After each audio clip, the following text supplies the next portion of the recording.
Margaret Hill woke up before sunrise the way she always had. The house was quiet. Too quiet.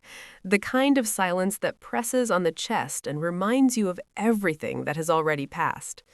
At 58, Margaret was a grandmother twice over.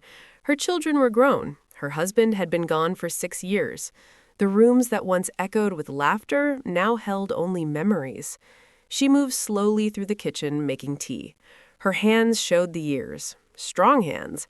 Hands that had raised 3 children. Hands that had worked long hours as a school cafeteria cook. Hands that still remembered how to soothe a crying child. Margaret sat at the small wooden table and stared at the empty chair across from her. She was not lonely in the way people imagine. She was full of love with nowhere to put it. That morning, the radio played softly. A local news story came on.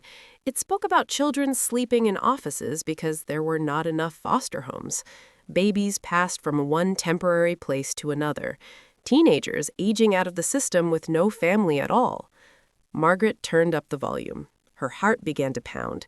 The announcer said something that stayed with her. These children do not need perfect homes. They need safe homes. Margaret whispered to herself, I can give that. The idea frightened her. She was almost 60. People her age were slowing down, planning quiet retirements, not starting something that demanded sleepless nights and endless patience. But the idea would not leave her. Later that day, she visited her daughter, Lisa. Lisa noticed the look on her mother's face immediately. You look like you're about to do something crazy, Lisa said, smiling. Margaret took a deep breath. I'm thinking about becoming a foster mother. The smile faded. Lisa stared. Mom, are you serious? Margaret nodded. I have room, I have time, and I have love.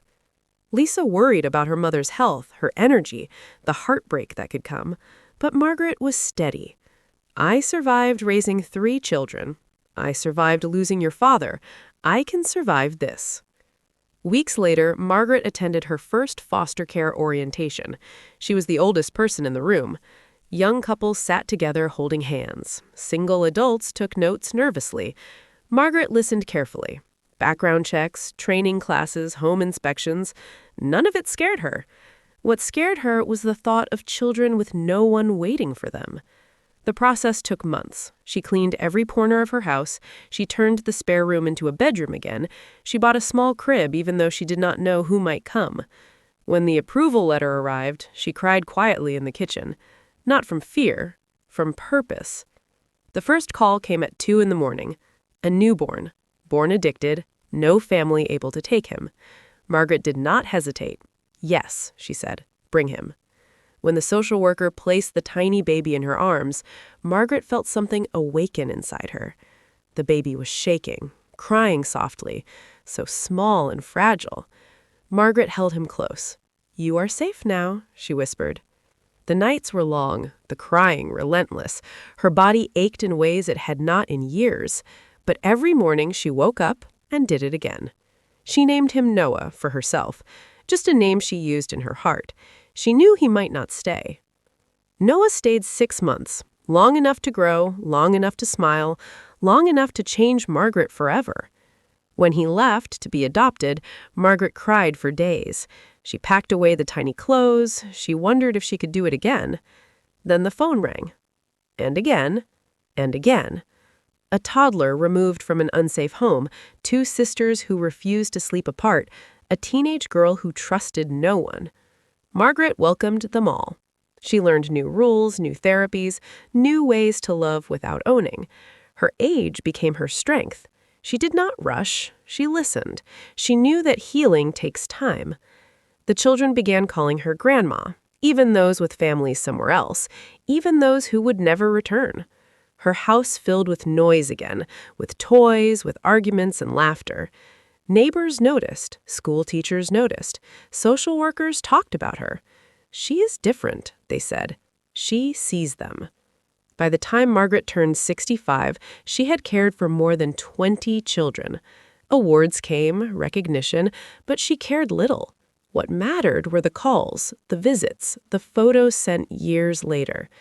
I remember your voice. I remember your kitchen.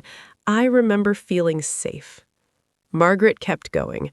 Her house held stories in every corner. A dent in the wall from a tantrum, crayon marks behind the couch, scratches on the table. She refused to erase them. These were proof of life. One night, Margaret sat alone after everyone slept. She felt the weight of years, the fatigue, the quiet fear of how long she could continue. Then she heard a small cough from down the hall, a child needing water, comfort, presence. Margaret stood up without hesitation. She knew her purpose was still alive, and there were more children waiting. Margaret Hill understood that fostering was more than providing a bed. It was a daily lesson in patience, a constant test of endurance, a challenge to her heart and mind. One morning, she awoke to find 12-year-old Lily crying in the living room.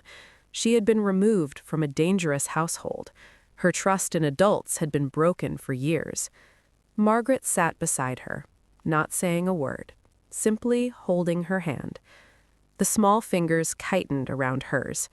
After hours, Lily whispered, "I am scared of everything." Margaret nodded. "I know, but we will face it together." The days that followed were not easy.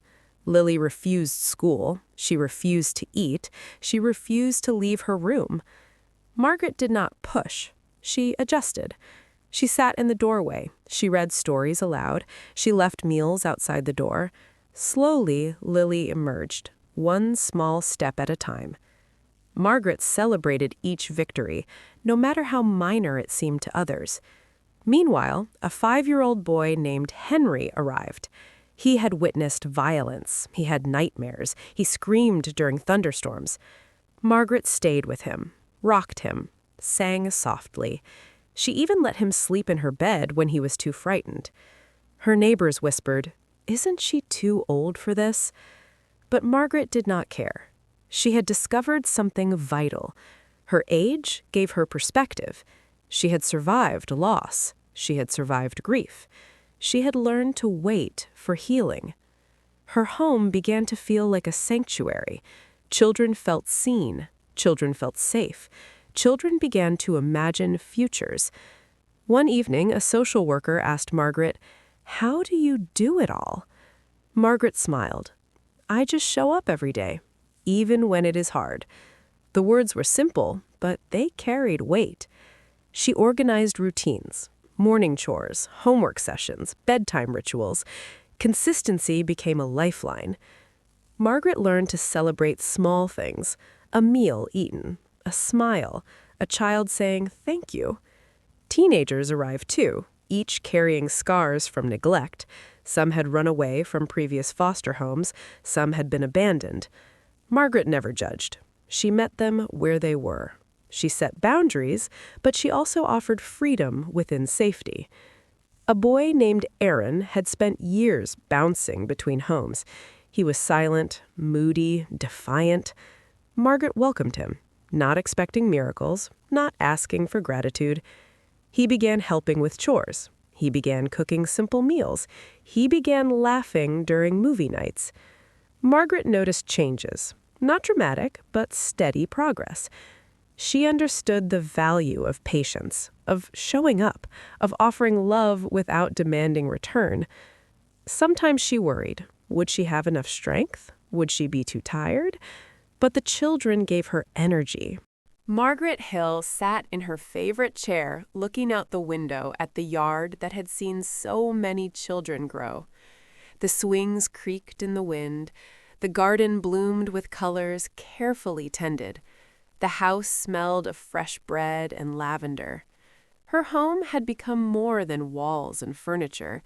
It had become a sanctuary, a place of safety and hope.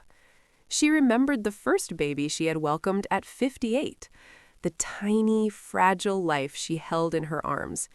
Noah had grown and moved to a family who loved him, but the memory stayed. It reminded her why she had started. Over the years, she had seen children arrive broken, scared, and uncertain. She had seen them learn to trust, learn to smile, learn to dream. She had witnessed victories, both large and small, every step forward etched into her heart.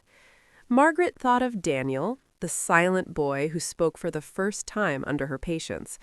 Brianna, who had screamed and cursed, but eventually laughed and hugged. Marcus, who had tested boundaries yet found purpose and confidence. David and Mia, the siblings who had grieved and learned to laugh again. Jasmine, who had come defiant and left willing to nurture younger children. Her hands were worn now. Her back ached. Her silver hair caught the sunlight. Yet her spirit remained unbroken. She reflected on the countless meals she had prepared, the sleepless nights, the quiet moments spent simply holding a frightened child. She remembered the tears shed in the kitchen, the laughter echoing in the halls, the triumphs celebrated with small parties and big hearts. Margaret had become more than a foster mother. She had become a grandmother to dozens, a mentor to the community, a beacon of hope to those who had none. Her legacy was not measured in awards or recognition. It was measured in lives changed, in futures restored, in the love that had multiplied beyond what she had imagined. Former children returned often, bringing stories and gratitude. They shared successes, marriages, births, careers, and friendships. They spoke of the grandmother who had believed in them when no one else would, the woman who had shown them patience, courage, and unconditional care. Margaret knew that fostering would not last forever. Her body would eventually grow too tired, her energy would wane, yet she also knew the love she had given would continue. It had taken root, it had grown, it would flourish in the lives of all those she had touched. She looked around her home, the walls lined with photos of smiling faces, drawings taped to the refrigerator, handprints frozen in clay, letters and boxes. Every corner held a story. Every room held proof that love given freely never disappears. Margaret stood slowly and walked through the house. She paused at each room, remembering each child, each memory a heartbeat, each heartbeat a legacy. She understood now that her journey had not been about age or fear or limitation. It had been about showing up, about offering love, about believing in the impossible. And in that belief, she had saved dozens of children, given them hope and courage, given them lives that mattered. Margaret Hill smiled as the sun set over her yard. She felt complete, her heart full, her life meaningful. She knew she had changed the world one child at a time, and that love would continue beyond her years, forever growing, spreading through the lives of those she had nurtured, forever remembered, forever cherished.